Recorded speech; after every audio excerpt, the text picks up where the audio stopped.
Hello दोस्तों, क्या हाल चाल है आप सभी के। आशा करता है आप सब बहुत अच्छे होंगे। मैं बता दूं, मैं भी बहुत अच्छा हूं। तो चलिए शुरू करते हैं आज का क्लास। और आज के क्लास में हम लोग फिर एक टीएस अग्रवाल बुक का क्वेश्चन करने वाले हैं। और ये क्वेश्चन जो भी आज हम लोग करने वाले हैं आने वाले क्लास के लिए बहुत इंपॉर्टेंट होने वाला है। मतलब इसके बाद जो मैं वीडियो बनाऊंगा उसके लिए ये क्वेश्चन एक बेस है। और ये क्वेश्चन समझना है तो इसके पहले मैंने जितने सारे वीडियो बनाए हैं, जितने सारे मैंने आपके क्लासेस लिए हैं, वो आप देख कर आओ, तभी इसको करना, तभी आपको और अच्छे से समझ में आने वाला है। तो अब मैं ये सोचकर ये क्वेश्चन को सॉल्व कराने जा रहा हूं कि आपने इसके पहले सारे क्लासेस को आप लोगों ने अटेंड करा होगा और आप मेरे साथ साथ रिवीजन खत्म कर रहे हो। ठीक है, तो चलिए शुरू करते हैं आज का क्लास। और आज के क्लास में हम लोग ये क्वेश्चन करेंगे। चलिए sir. Hey Google, which is best tutor class in Bokaro? It's efficient.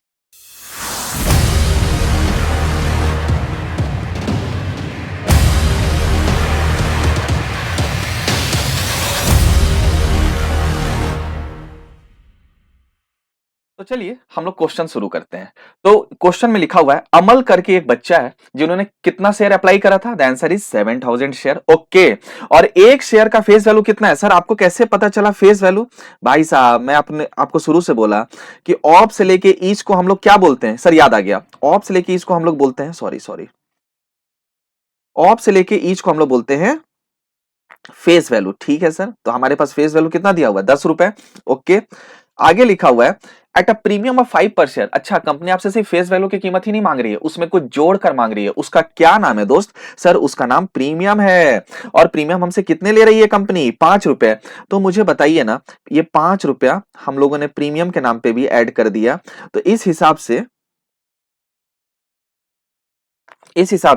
जब फेस वैल्यू में प्रीमियम जोड़ देते हैं तो इकट्ठा वो क्या कहलाता है, क्या बन जाता है, इशू प्राइस। तो इस शेयर का इशू प्राइस कितना हो गया, 10 रुपया। फेस वैल्यू का 5 रुपया, प्रीमियम का तो इशू प्राइस हो गया मेरे ख्याल से 15। तो आ जाओ, साथ ही साथ हम लोग लिखकर भी खत्म कर लेते हैं। हाँ सर, तो हम फेस वैल्यू के कॉलम में 10 रुपीज लिख देते हैं और इशू प्राइस के घर में कितना लिख देते हैं, 15। ठीक है सर। और मुझे बताइए, क्या इस बार इशू प्राइस ज्यादा है। हाँ, और जब इशू प्राइस ज्यादा होता है तो हम बोलते हैं that shares are issued at premium. यहां तक क्लियर है, मस्त। हाँ सर क्लियर, सारा पुराना टॉपिक चल रहा है। हाँ सर, तो मैं इसको हाईलाइट भी कर देता हूं साथ ही साथ कि आपको समझने में भी आएगा कि ये शेयर प्रीमियम में इशू है। चलिए आगे बढ़ते हैं। लिखा हुआ है इन्होंने ही वाज ओके, इनको कंपनी ने 4000 शेयर ही अलॉट किया। तो बताओ दोस्त, क्या हमें अलॉटेड भी शेयर पता चल गया कि अमल ने अप्लाई किया था 7000 शेयर्स के लिए और कंपनी ने इनको अलॉट कितना किया है, 4000 शेयर। ठीक है, किस बेसिस पे, ओ my God sir, pro rata basis पे। यानी कि ये जो अमल भाई साहब हैं, इनका अप्लाइड भी हमें पता चल गया 7000 शेयर और इनका अलॉटेड भी हमें पता चल गया।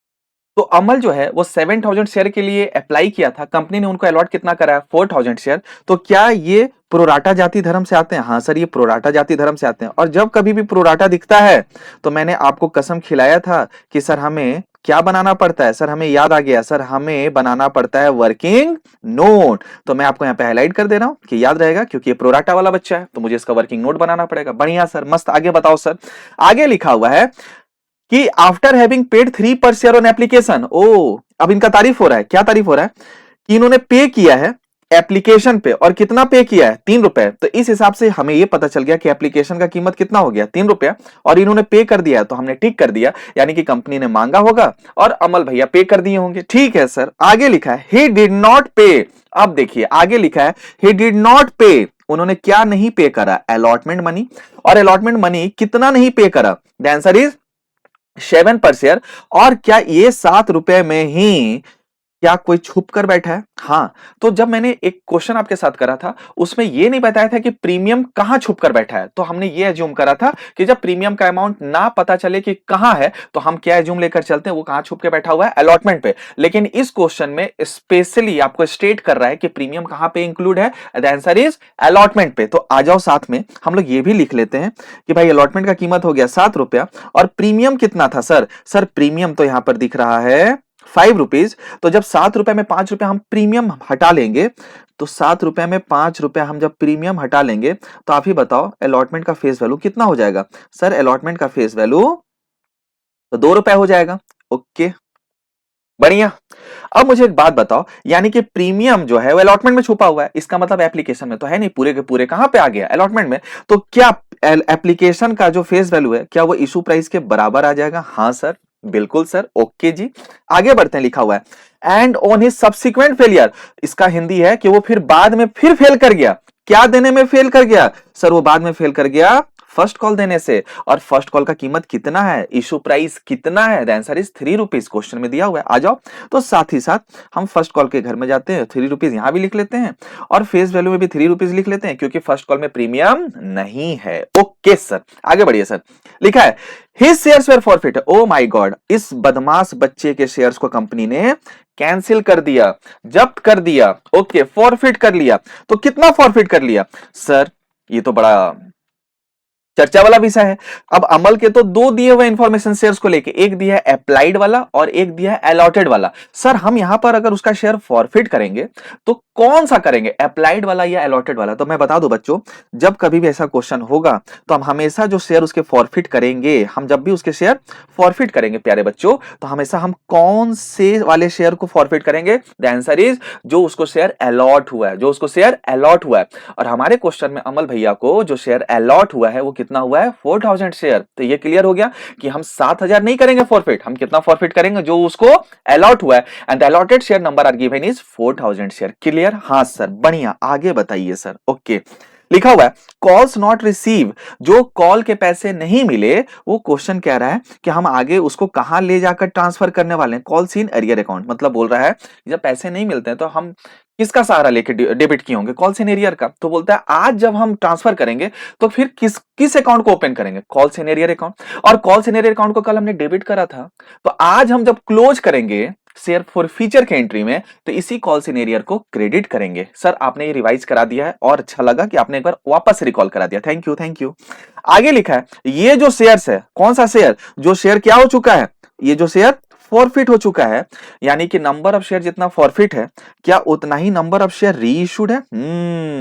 इसका मतलब नंबर ऑफ शेयर फॉरफिट भी 4000 और नंबर ऑफ शेयर री इशू भी 4000। तो मैं आपके सिंप्लिसिटी के लिए, आपके आसानी के लिए, मैं यहां पर एनएसआरआई बोले तो नंबर ऑफ शेयर री इशू के सामने भी कितना लिख लेता हूं? Okay sir, 4000 share. तो कितना, जितना उन्होंने फॉरफिट किया उतना ही आगे वो री इशू कर रहे हैं। ओके, अब जब वो री इशू करते हैं तो हमें दो चीज चाहिए होता है। एक चाहिए होता है आरआईपी, आरआईपी बोले तो री इशू प्राइस, और एक हमें चाहिए होता है पेड अप। और अगर पेड अप नहीं दिया रहता तो हमें क्या चाहिए होता है? Called up. सर हमारे क्वेश्चन में तो री इशू कर रहा है, किस रेट से री इशू कर रहा है? सर वो दिया हुआ है 8 रुपीज। तो क्या री इशू प्राइस पता चल गया? हाँ सर, 8 रुपए। और आगे लिखा है फुल्ली पेड। क्या लिखा हुआ है? फुल्ली पेड, यानी कि हमें पेड अप वैल्यू का इंफॉर्मेशन दे दिया है। और जब सब सवाल आता है फुल्ली पेड, तो सर हम यहाँ पे कितना लिखेंगे? जितना शेयर का फेस वैल्यू था, जितना शेयर का फेस वैल्यू था। तो आप ही बताओ शेयर का फेस वैल्यू कितना था? आप ही बताओ शेयर का फेस वैल्यू कितना था? सर शेयर का फेस वैल्यू तो 10 रुपए था। तो मैं नीचे में पीवी लिख लिया, यानी कि पेड अप वैल्यू लिख लिया, और पेड अप वैल्यू मैंने कितना लिख लिया? 10। तो हम जिसको री इशू कर रहे हैं उसका पेड अप वैल्यू 10 रुपए है, लेकिन हम उसको री इशू कितना में कर रहे हैं? 8 रुपए में। तो 10 का चीज हम आगे री इशू कितना में निकाल रहे हैं? 8 रुपए में। तो बताओ कितना नहीं आया? सर 2 रुपया। वो 2 रुपया हमने क्या कर दिया? डिस्काउंट दे दिया। तो जब हम री इशू की एंट्री करते हैं तो हम उसको share for future account debit करते हैं, और ये 2 रुपया कहीं ना कहीं हम डिस्काउंट बोलकर डेबिट कर देते हैं on the number of share reissue. The answer is yes. हाँ सर, चलिए बढ़िया, आगे बढ़ते हैं। लिखा हुआ है आपसे क्या कह रहा है दोस्त क्वेश्चन? पास जर्नल एंट्री।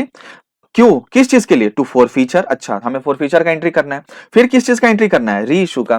तो मैं आपको बता दूं, जब हम फॉर फीचर का एंट्री करेंगे तो एक एंट्री होगा, एक होगा री इशू का और एक का ट्रांसफर टू कैपिटल रिजर्व, यानी कि हमें टोटल 3 एंट्री करना पड़ेगा। अब ये क्वेश्चन जो है ना, ये क्वेश्चन मास्टर ब्लास्टर क्वेश्चन। क्या बोले सर? फिर से बोलिए सर। ये जो क्वेश्चन है, ये क्वेश्चन मास्टर ब्लास्टर क्वेश्चन है, यानी कि ये बहुत इंपॉर्टेंट क्वेश्चन है और बहुत इजी क्वेश्चन है, तो इसको समझना बहुत जरूरी है। ठीक है, तो चलिए इसका हम लोग आगे का वर्किंग भी कंप्लीट कर लेते हैं। तो मुझे एक बात बताओ, ये जो मैंने फेस वैल्यू और इशू प्राइस वाला जो वर्किंग बनाया है, सर क्या ये बनाना जरूरी है? बेटा it is a part of the working, it is rough. क्यों? इसको बनाने से हमारा कैलकुलेशन इजी हो जाता है। तो इसलिए मैं बोलता हूं और बच्चों को ये रिकमेंड करता हूं कि आप प्लीज इसको साइड में बनाओ, तो हमें कैलकुलेशन करने में आसानी हो जाएगा। तो मुझे एक बात बताओ, अगर हम फेस वाले कॉलम को टोटल करते हैं तो 3 + 2 5, 5 + 3 8, लेकिन 10 रुपया उसका फेस वैल्यू है, तो अभी भी कितना कम है? यानी कि 2 रुपया। वो 2 रुपया क्या कहलाएगा? Final call. कंपनी ने आगे फाइनल कॉल तो मांगा ही नहीं। क्यों? क्योंकि फर्स्ट कॉल के बाद ही फॉरफिट कर लिया। ये देखो लिखा हुआ है on subsequent failure to pay first call his share were forfeited, मतलब कंपनी ने फर्स्ट कॉल मांगने के बाद ही फॉरफिट कर लिया, यानी कि फाइनल कॉल नहीं मांगा। लेकिन आपके अंडरस्टैंडिंग के लिए मैं ये सिखा रहा हूं कि फाइनल कॉल का वैल्यू कैसे निकालते हैं। ठीक है सर, तो बताओ इशू प्राइस भी कितना हो जाएगा, 2 रुपया। तो यानी कि कंपनी ने जो फॉरफिट करा है वो फॉरफिट कहां कर लिया, the answer is after first call. ठीक है, तो मुझे एक बात बताओ, वो जो बच्चा है वो क्या क्या पैसा नहीं दिया। एक, ही डिड नॉट पे अलॉटमेंट मनी, तो मैं यहां आ गया और मैं अलॉटमेंट के सामने क्या कर लिया, क्रॉस लगा लिया, यानी कि कंपनी ने मांगा होगा और अमल ने नहीं दिया। ठीक है, एंड लिखा हुआ है एंड ऑन सब्सिक्वेंट फेलियर, उसके बाद उसने फर्स्ट कॉल भी नहीं दिया, तो ये फर्स्ट कॉल के सामने भी मैंने क्रॉस लगा दिया और कंपनी ने पक्का मांगा होगा। तो मेरा एक सवाल है, आप मुझे बताओ अमल भाई साहब से कंपनी ने total called up face value कितना किया, मतलब called up face value. Sir आप ये बोलना चाह रहे हो कि जब भी कॉल्ड अप की बात आता है तो हम किस घर का अमाउंट देखते हैं, फेस वैल्यू।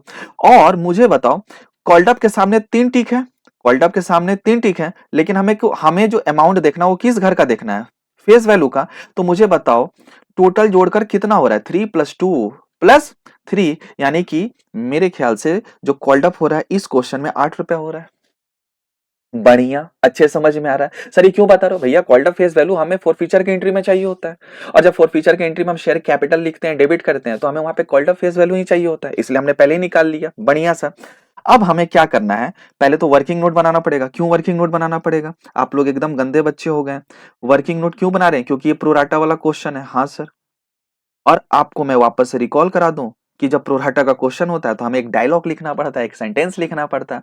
तो क्या लिखना पड़ता है जी, सबसे पहले लिखना पड़ता है application money already received, application money already received. Okay, तो हमें जो एप्लीकेशन मनी मिला है ना अमल से, वो कितने पे मिला है, जितना उसने अप्लाइड करा था। बताओ अप्लाइड कितना करा है सर, 7000। और किस रेट से, सर जो एप्लीकेशन का रेट था, एप्लीकेशन का रेट क्या था, 3 रुपीज। तो आप ही बताइए दोस्त, क्या मैं यहाँ पर अमाउंट के कॉलम में 21,000 लिख दूं। हाँ सर लिख दो। अब माइनस हम करते हैं और यहाँ पे एक सेंटेंस लिखते हैं, अगर आपको याद हो। सर हम भूल गए हैं, कोई बात नहीं, मुझे याद है, मैं आपको रिवाइज करा देता हूं। तो हम वहां पर लिखते हैं एप्लीकेशन मनी ऑलरेडी रिसीव के जगह हम क्या लिखते हैं, एप्लीकेशन मनी शुड रिसीव। हम क्या लिखते हैं, एप्लीकेशन मनी शुड रिसीव, कि हमें कितना मिलना चाहिए था। तो कितना मिलना चाहिए था, जितना हमने उनको अलॉट किया। आप ही बताओ अमल भैया को हमने कितना अलॉट किया है, सर 4000। तो 4000 पे एप्लीकेशन के रेट से मिलना चाहिए, यानी कि 3, यानी कि हमें मिलना चाहिए था 12000। ओके, लेकिन हमें कितना मिल गया, 21,000। तो जो हमें ज्यादा मिल जाता है, क्या हम उसी को प्यार से 9000 बोलते हैं, और हम उसको प्यार से क्या बोलते हैं, एक्सेस। एक्सेस, और ये पैसा जो एक्सेस मिला वो कहां पर मिला, ये जो पैसा हमें एक्सेस मिला ये कहां पर मिला, एप्लीकेशन पे। अगर आपको याद हो, यहां तक तो सारे बच्चों को ये वर्किंग याद होगा। हाँ सर, आगे बढ़ते हैं सर। आगे जब बढ़े तो ये जो 9000 है प्रोराटा के केस में हम रिफंड नहीं करते हैं, हम आगे इसको कहां जाकर आज ही एडजस्ट कर लेते हैं, अलॉटमेंट पे, एप्लीकेशन के बाद होने वाले कॉल पे। तो जब हम करते हैं ना दोस्त, तो वहां पर हम एक चीज लिखते हैं, एक सेंटेंस लिखते हैं। क्या लिखते हैं दोस्त, बताइए ना सर। हम लिखते हैं अमाउंट ड्यू ऑन अलॉटमेंट। क्या लिखते हैं, अमाउंट ड्यू ऑन अलॉटमेंट। और आपको मैंने बताया था अलॉटमेंट के सामने तो 2 वैल्यू है, एक है फेस वैल्यू और एक है इशू प्राइस। तो जब हम ड्यू करते हैं, क्या सर, जब हम अलॉटमेंट ड्यू करते हैं तो हमें किससे मतलब होता है, इशू प्राइस से। आप बताइए सर, क्या इशू प्राइस हमें पता है। हाँ सर, आ जाओ, ये रहा अलॉटमेंट, और अलॉटमेंट का इशू प्राइस कितना है, दिख रहा है आपको। अलॉटमेंट का इशू प्राइस कितना है, सेकंड वाले में दिख रहा है 7 रुपए। तो हम यहाँ पर लिख दिए 7। ठीक है सर, आपने लिख दिया 7 कॉमा, क्या ये 7 रुपया जो है वो 2 चीज से बना है, face value plus premium. Okay sir, कोई दिक्कत नहीं। तो आप ही मुझे बताओ फेस वैल्यू कितना है। तो सर अलॉटमेंट का फेस वैल्यू 2 रुपए है। तो आ जाइए सर, और हम यहां पर कितना लिख लेते हैं, 2 रुपए। तो बताओ प्रीमियम कितना होगा, 5 रुपए। ये मैंने आपके कैलकुलेशन इजी करने उसके लिए मैं ये क्वेश्चन करा रहा हूं। ठीक है, क्या सिखाना है सुनिएगा। अब जो हमें पैसा मिल गया ना, तो अब इसका ट्रीटमेंट कैसे करेंगे सुनिएगा। हम सबसे पहले यहां पर लिखेंगे फेस वैल्यू, और फेस वैल्यू बताओ कितना है बच्चों, 2 रुपए। इसको हम मल्टीप्लाई कर देंगे, जितना शेयर अलॉटेड था अमल को, कितना शेयर अलॉटेड था अमल को, द आंसर इज 4000 शेयर। तो बताओ इस हिसाब से अलॉटमेंट पे जो उनका फेस वैल्यू का अमाउंट बन रहा है, कितना बन रहा है, 8000। ठीक है सर, क्योंकि फेस वैल्यू 2 रुपए है। लेकिन हम अलॉटमेंट में सिर्फ फेस वैल्यू लिए हैं क्या? नहीं सर, हमने तो प्रीमियम भी लिया है जोड़ के। और प्रीमियम कितना है सर? सर 5 रुपए। तो उसको भी मल्टीप्लाई कर दो 4000 शेयर से, उसको ही मल्टीप्लाई कर दो 4000 शेयर से।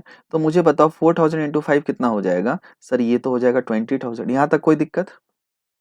अब ये जो पैसा हमें 9000 एक्सेस मिला है ना at the time of application, वो लाकर हम कहाँ एडजस्ट करते हैं? अलॉटमेंट में। तो कंपनी एक्ट का रूल बोलता है, किसका रूल बोलता है? कंपनीज एक्ट 2013 का रूल बोलता है कि जो भी एप्लीकेशन पे हमें एक्सेस पैसे मिले हैं, उसको सबसे पहले जब हम एडजस्ट करेंगे तो पहले किससे एडजस्ट करते हैं? फेस वैल्यू से। किससे करते हैं? फेस वैल्यू से। और फिर भी अगर कुछ बैलेंस बच जाता है तो फिर हम किससे एडजस्ट करते हैं? सिक्योरिटीज प्रीमियम से। क्लियर है यहां तक? तो मुझे बताओ, मैं अलग कलर के पेन से लिख रहा हूं, मुझे जो एक्सेस पैसे मिले हैं वो 9000 मिले हैं। 9000 में मेरा अलॉटमेंट में फेस वैल्यू कितना हो रहा है? उसका अमाउंट कितना? 8000। तो हम इसमें से 9000 में से, इस 9000 में से हम फेस वैल्यू में 8000 माइनस कर लेते हैं। तो क्या मेरा जो फेस वैल्यू का जो अमाउंट मिलना था अलॉटमेंट पे, क्या वो 8000 का 8000 एडजस्ट हो गया? लेकिन उस 9000, इस मटके में, इस गुल्लक में 9000 था, उसमें से मैंने कितना निकाल लिया? उसमें से सर अभी आपने कितना निकाल लिया? 8000। अभी भी उसमें कितना बचा हुआ है? सर अभी भी उसमें 1000 बचा हुआ है। तो ये जो 1000 बचा हुआ है ना, इस 1000 को हम कहाँ ले जाकर फिर एडजस्ट करेंगे? कहाँ ले जाकर माइनस करेंगे? हम जो माइनस करने वाले हैं, अब हम कहाँ माइनस करेंगे? 1000। तो मुझे बताओ, जब हम माइनस करेंगे 1000, तो ये जो निकल कर आएगा अमाउंट, ये कितना निकल कर आएगा? सर ये अमाउंट निकल कर आएगा 20 माइनस 1, 19000। कितना निकल कर आएगा? ओके सर, ये तो मैजिक आपने कर दिया। हाँ, ये क्वेश्चन मैंने इसलिए लिया था कि मुझे ये ट्रीटमेंट आपको सिखाना था कि जब कभी भी एक्सेस हमें एप्लीकेशन पे मिल जाता है तो हम आगे एडजस्ट करते हैं अलॉटमेंट में। तो कंपनी एक्ट का रूल बोलता है कि जो भी एक्सेस हमें ज्यादा मिला हुआ है एप्लीकेशन पे, हम अलॉटमेंट में जब एडजस्ट करेंगे तो उतना ही करेंगे जो सबसे पहले फेस वैल्यू अमाउंट दिखेगा। उसके बाद अगर कुछ सरप्लस है तो फिर हम कहाँ जाके एडजस्ट करते हैं? उस अलॉटमेंट के सिक्योरिटीज प्रीमियम पे, जैसा कि हमने 1000 को किया। ठीक है सर, बढ़िया। तो मुझे एक बात बताओ, ये जो नील है, तो मैं आपके रेफरेंस के लिए लिख दूं, ये कुछ नहीं, ये कहीं ना कहीं एक्सेस है। हाँ सर। और ये जो 1000 है, ये भी कहीं ना कहीं क्या है सर? ये भी एक्सेस है। तो मेरे पास जो एक्सेस था, अगर मेरे प्यारे बच्चों ध्यान से देखोगे तो 9000 था, और हमने उस 9000 को इस तरह से इस बार एडजस्ट किया है। क्लियर है यहां तक? समझ में आ रहा है? हाँ सर, क्वेश्चन में वेराइटी है। हाँ भाई, क्वेश्चन में वेराइटी है। तो अब सर ये 19000 का मतलब क्या है? इस 19000 का मतलब है नॉट पेड बाई अमल। किसने नहीं पे किया? अमल नाम के बच्चे ने। कब नहीं पे किया? इसने जो हमें नहीं पे किया, वो कहां पे नहीं पे किया? अलॉटमेंट में। अब मुझे बताओ, अलॉटमेंट में तो दो टुकड़ा था, एक फेस वैल्यू और एक प्रीमियम। तो ठीक है, ये अलॉटमेंट का ही पैसा नहीं दिया, लेकिन अलॉटमेंट का किस टुकड़ा का पैसा नहीं दिया? ये अलॉटमेंट का किस टुकड़ा का पैसा नहीं दिया? वो जो अलॉटमेंट का जो टुकड़ा का पैसा नहीं दिया, वो किस टुकड़ा का पैसा नहीं दिया सर? प्रीमियम का। और बताओ बच्चों, प्रीमियम का कितना उसने नहीं दिया? The answer is 19000। तो बताओ मुझे, प्रीमियम का कितना पैसा नहीं मिला? हमें जो प्रीमियम का नहीं मिला वो 19000 है। और जब हम शेयर फॉर फ्यूचर का एंट्री करते हैं तो यही 19000 जाकर हम क्या करते हैं? डेबिट करते हैं फॉर फ्यूचर के एंट्री में। ठीक है। तो आपके रेफरेंस के लिए, क्या आप भूल ना जाना, मैं यहाँ पे लिख देता हूँ, ये जो अलॉटमेंट का पैसा नहीं मिला वो कौन सा टुकड़ा वाला है? सर ये जो टुकड़ा वाला है ना, मैंने टुकड़ा वाला बोला है। हाँ हाँ हाँ सर, हम लोग भी वही सुन रहे हैं, ये प्रीमियम है। बढ़िया। हाँ सर, बढ़िया। अब मैं आपके रेफरेंस के लिए पूछ रहा हूँ, ये बंदा एक और चीज का पैसा नहीं दिया, अलॉटमेंट तो नहीं दिया।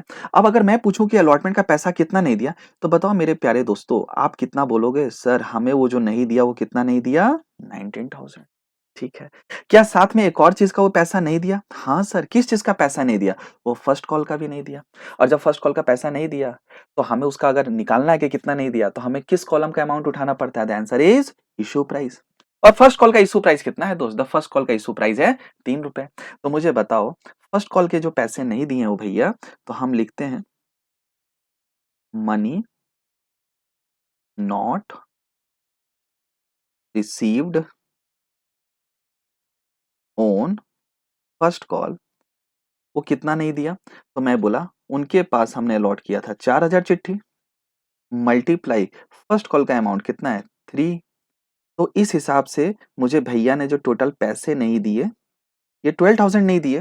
तो अगर मैं पूछूं कि मुझे उनसे टोटल कितने पैसे नहीं मिले, तो अलॉटमेंट के 19000 और फर्स्ट कॉल के 12000, यानी कि 13,000 हमें टोटल पैसा उनसे नहीं मिला।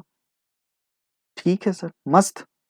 और जो पैसा हमें नहीं मिलता है, तो मैं ये 12,000 यहाँ पे भी लिख देता हूँ कि हमें कैलकुलेशन में आसानी होगा। ये 12,000 और जो पैसा हमें नहीं मिलता है, शायद उसी के लिए हम calls in arrear account open करते हैं और उसे क्रेडिट कर देते हैं। तो जब इस बार हम कॉल्स इन एरियर अकाउंट खोलेंगे, calls in arrear account open करेंगे, तो हम उसे क्रेडिट करेंगे। हाँ सर, क्रेडिट तो करेंगे। तो बताओ बच्चों, हम जो क्रेडिट करेंगे वो कितना करेंगे?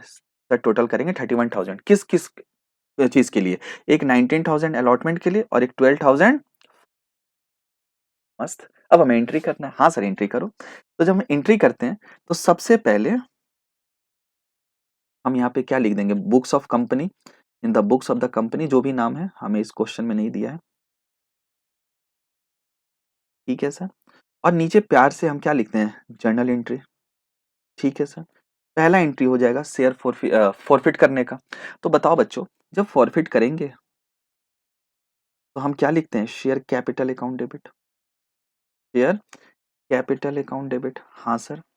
और जब हम यहाँ पर आते हैं तो हम नंबर ऑफ शेयर फॉरफिट से मल्टीप्लाई करते हैं, और हमारे इस क्वेश्चन में अमल जी का जो नंबर ऑफ शेयर फॉरफिट है वो 4,000 शेयर है।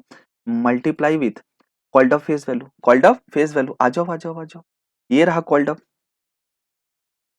और ये हमें देखना है फेस वैल्यू का। तो यहाँ पे ये 3 टिक है। तो बताओ जोड़कर कितना हो रहा है? सर ये जोड़कर हो रहा है 8 रुपीज, यानी कि 8 रुपया कॉल्ड ऑफ फेस वैल्यू है। ठीक है सर, मस्त। तो आप ही बताओ, इस बार जो हम मल्टीप्लाई करने वाले हैं वो 8 रुपीज से मल्टीप्लाई करेंगे, यानी कि हम जब डेबिट करेंगे तो हम यहाँ पे अमाउंट कितना लिख देंगे? सर 32,000।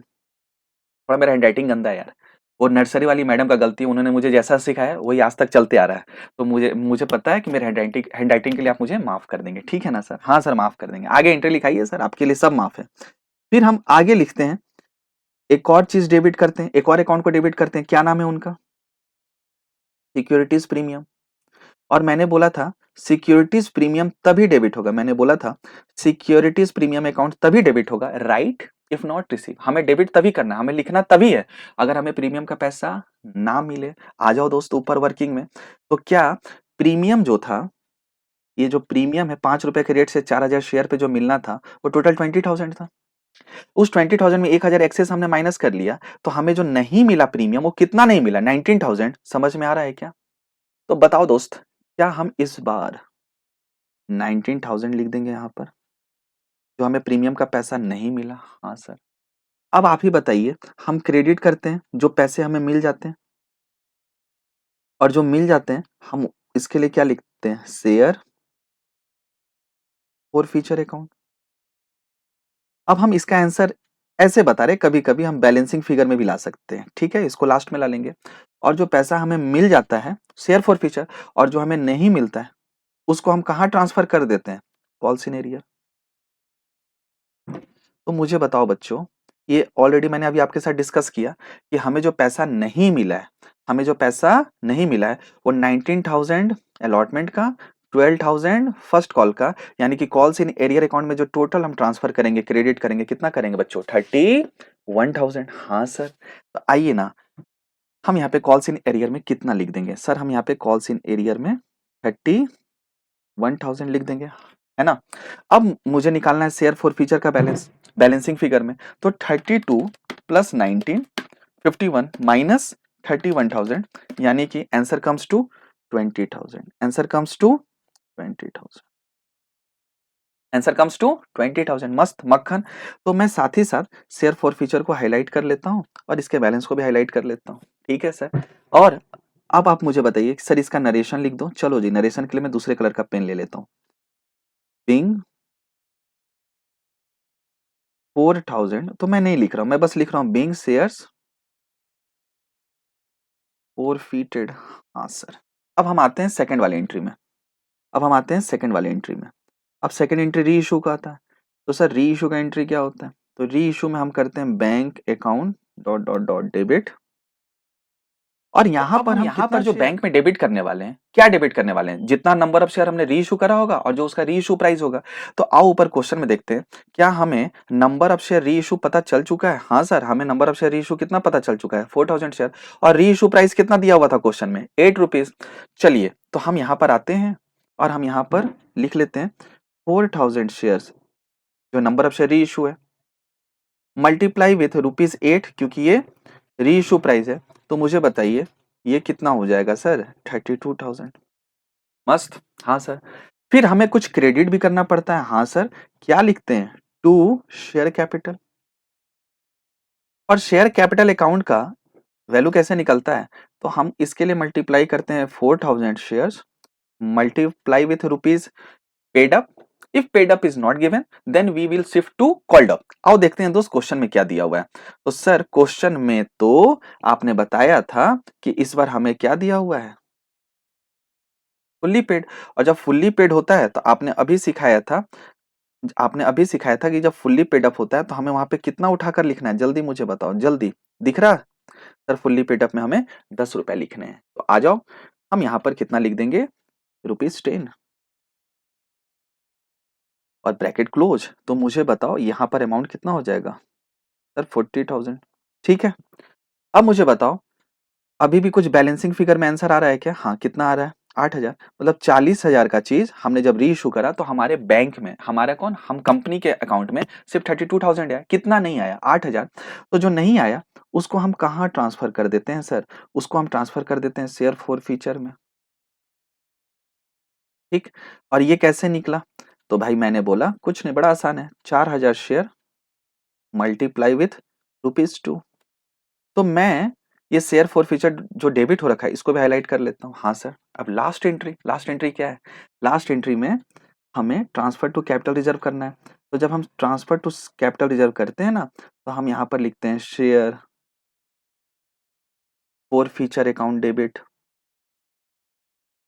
सर आपने नरेशन नहीं लिखा ऊपर में, मुझे पता है, मैं लिख दूंगा अभी, मुझे सब याद है। मैं आपका ध्यान देखना चाहता हूँ कि आप कितने अच्छे से दिल से रिवाइज कर रहे हैं। अब यहाँ पे आंसर निकालने के लिए हमारे पास फॉर्मूला है। तो सर पहले नरेशन लिखो रेड कलर के पेन से। चलो जी, तो नरेशन लिख लेते हैं। तो नरेशन क्या लिख लेंगे? Being shares reissued.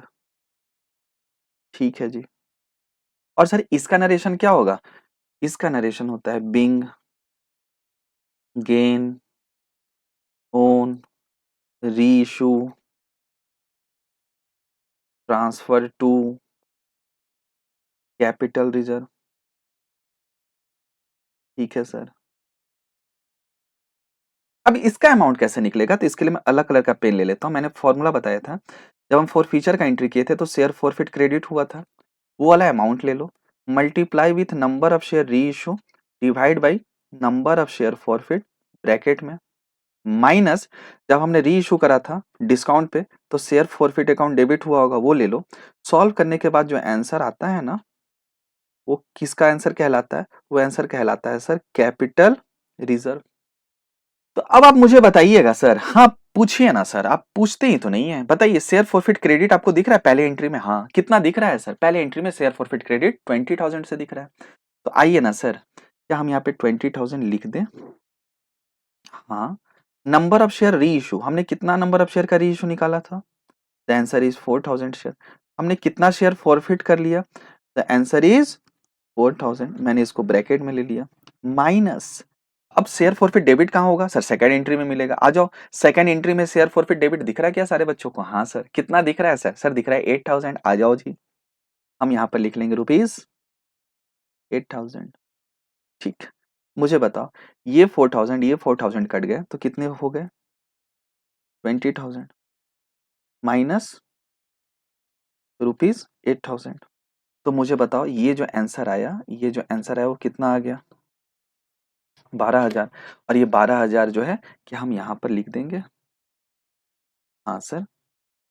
अब क्या मजेदार बात है इस क्वेश्चन में, इस क्वेश्चन का आंसर बुक में गलत दिया हुआ है। मतलब जो सर ये फॉरफिट क्रेडिट हो रखा है ना, उन्होंने 21,000 दिया है। कितना दिया है? 21,000। बट एक्चुअल में जो आंसर होगा ना, वो आंसर 20,000 होगा। क्यों? 21,000 तो हमें मिला है, लेकिन उसमें हमें ₹1,000 जो मिला है वो किस चीज का मिला है? सिक्योरिटी प्रीमियम का।